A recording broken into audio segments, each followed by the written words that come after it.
Term insurance, ULIP, endowment, money back ఇలా 100 పైగా policies ఉన్నాయి. బట్ అందులో మీకు బెస్ట్ పాలసీ ఎలా సెలెక్ట్ చేసుకోవాలి 1 మినిట్లో ఎక్స్ప్లెయిన్ చేస్తా. వీడియో సేవ్ చేసుకోండి. First, term insurance.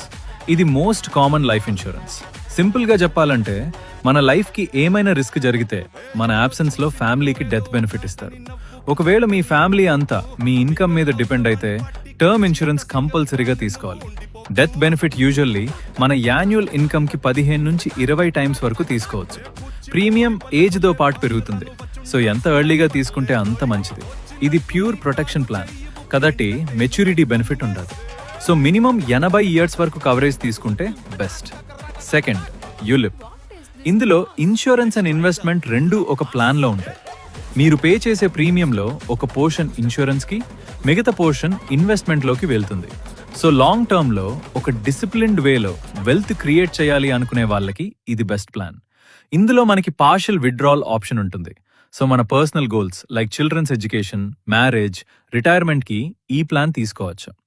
Third, endowment plan. Life ప్రొటెక్షన్తో పాటు గ్యారంటీడ్ సేవింగ్స్ కావాలి అనుకునే వాళ్ళు ఈ పాలసీ తీసుకోవచ్చు. పాలసీ టెన్యూర్లో రిస్క్ జరిగితే నామినీకి డెత్ బెనిఫిట్ వస్తుంది, లేదంటే పాలసీ మెచ్యూరిటీలో లంసమ్ ప్రొవైడ్ చేస్తారు. Fourth, money back policy. Money back plan కూడా ఎండోమెంట్ ప్లాన్ లాంటిదే, కానీ మెయిన్ డిఫరెన్స్ ఏంటి అంటే మనీ కోసం మెచ్యూరిటీ వరకు వెయిట్ చేయాల్సిన అవసరం లేదు.